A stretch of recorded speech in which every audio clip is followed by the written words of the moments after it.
Енді fill in the gaps дегенді түсіндірейін. Fill in the gaps дегеніміз мынандай бос орын қалдырып кетеді. Енді қараңыздар, мына жерде айтады, жаңағы баста айттым ғой, инструкцияларды мұқият оқу керек. One word and or a number. And or мен арасында екі мынандай слэш жасалып тұр да. Ол дегеніміз бір сөз бен бір цифра болуы мүмкін. Бір сөз and number болуы мүмкін. Мына orды оқымаңыздаршы. Бір сөз және цифра. То есть жаңағы George second, екінші George деген сияқты. Немесе бір сөз ғана болуы мүмкін. Немесе бір цифра ғана болуы мүмкін. Сосын даталар, сосын жаңағы сызықша арқылы жазылатын сөздер болады ғой, мысалы. Механико-математический деген сияқты. Сол сөздер бір сөз болып саналады. Так, енді ары қарай. Bear in mind, мына жерде мен жазып қойдым. Bear in mind, то есть есіңізде болсын. The answer is in the passage. Яғни ридингтің ең бір жақсы жері жауап алдыңызда. То есть текстің ішінде болады. Қалай оны синонимизация жасағанмен, әйтеуір ол сол текстің ішінде. То есть қарап отырып тауып алуға болады. Ол листнингтағындай емес, листнингта бірден тыңдайсыз, болды, естігеніңізді жаздыңыз, бітті, одан кейін сіз оны екінші рет қайталап оқып тыңдай алмайсыз. Ал бұл жерде бір жақсы жері сол, что сізде әйтеуір бір параграфтың ішінде жауабы тұрады. Одан кейін find keywords дейді. Keywords жаңағы тірек сөздерді тауып алу керек. Жаңа мен айтып кеткендей, мысалы, не кезінде оқу барысында, мысалы, сіз керек сөздердің, тірек сөздердің астын сызып кету керек. Немесе хайлайтер деген болады ғой, разноцветный. Хайлайтер үстіне жазған кезде жазуыңыз көрініп тұра беретін фломастерлар болады, былайша айтқанда. Сондай алып кіруге болады, IELTS-та кіргіздіреді ондай нәрсені. Соған сіз астынан оны үстіне сызып кетсеңіз болады. Мысалы, мына текстіні оқып жатқан барыста сіз қай сөздерді сызуыңыз керек? Мына импотан деген сөзді сызуыңыз керек. Сосын ранний give up деген сөз сызылу керек. Queen's step well дегенді де сызу керек, потому что ол үлкен әріппен басталып тұр. 11-ші Queen удайамати, мысалы, оны да сызып кету керек астын. Одан кейін 11th century деген сызу керек. Бұл сканирование деп аталады, сканерлеу. Яғни осы арқылы сізге оңайырақ болады табу. Мына жерде енді бізде жағдайда көп әртүрлі тірек сөздер бар болып тұрғандықтан біз бәріне бірден осыған түсеміз. Мысалы, мына жерде жаңа сызбаған болсақ, ранний give up дегенді бізде отырушек.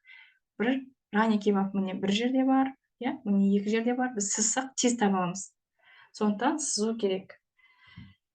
Одан кейін keywords are paraphrased in the passage. Көбінесе синонимы алынады. То есть, егер мына жерде текстің ішінде it is like a monkey десе, they are similar to monkey деп жазуы мүмкін. Сонда like пен similar деген ұқсайды деген ғой екеуі де. Сонда мағыналарын чуть ауыстырады да, текстта сұрақты сіз сұрақ қойып береді. Write the words the same as in the passage. Word или words. Сіз жауабын тауып алған кезде мына жерден ол жерге дәл тексттағындай қылдыртып жазу керек.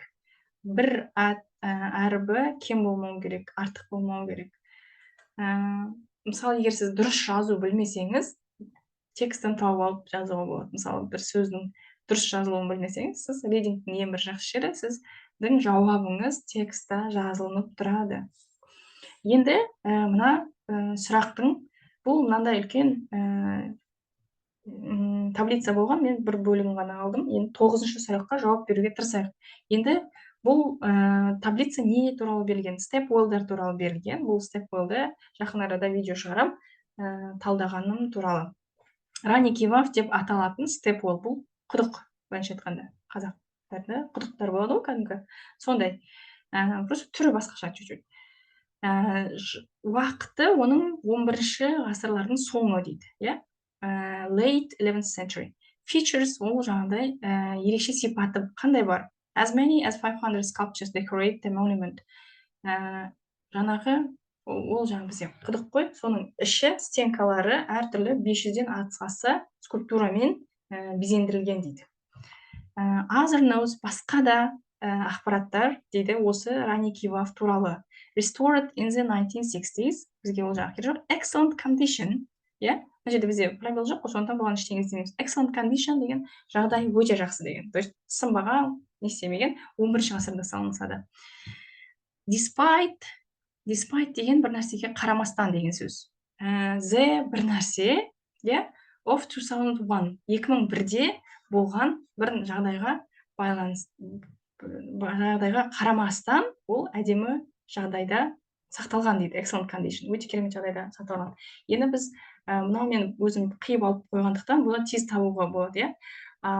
Бірақ егер общий жаңағы текстің ішінде болған кезде ең бірінші біз ранний give деген туралы айтылған абзацты алып аламыз. Оның ішінен ары қарай іздей береміз. 11-ші ғасыр, 500, иә, мына жерде 60-шы жыл, 2001-ші деген тауып алайық. 2001-де бір нәрсе болған. Соған қарамастан оның жағдайы жақсы болған. Енді осы жерден 2001 деген нені іздейік. Біз егер сызылмаған болса, 2001-де табу қиын болады. Ал егер сызылған болса, біз тек қана сызылған нәрселердің ішінен іздейміз уже. Міне 2001 дегенді тауып алдық осы жерде. Иә? Енді айтады. At 65 meters long, ұзақтықта, 20 meters wide, and 65 метр ұзындығы, 20 метр ені, 27 метр төмен қарай.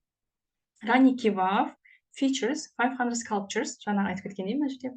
500 скульптура бар екен. Carved деген бар, қырып, қашалып жасалған деген ғой. Into niches throughout the monument. Incredibly, in January, incredibly дейді. Өте невероятно деген ғой, мүмкін емес дейді. In January, январда, 2001 жылы, this ancient structure, бұл древняя структура, древний здание десек те болады, салынған нәрсені structure дейді. Survived, аман қалды дейді. An earthquake деген жер сілкінісі, that measured 7.6 on the Richter scale. 7.6 балмен өлшенген Richter шкаласы бойынша earthquake-тан аман қалды дейді. Енді жауабы не болады? Жауабы earthquake болады. Өйткені excellent condition дейді. Өте жақсы жағдай дейді. Қарамастан 2001-дегі бір нәрсеге. 2001-де не болды сонда? This ancient structure survived an earthquake. Жер сілкінісінен аман қалды. Бұл жаңағы ескі ғимаратымыз. Сондықтан мына жерде earthquake болады жауабы. Солай іздеп табуға болады.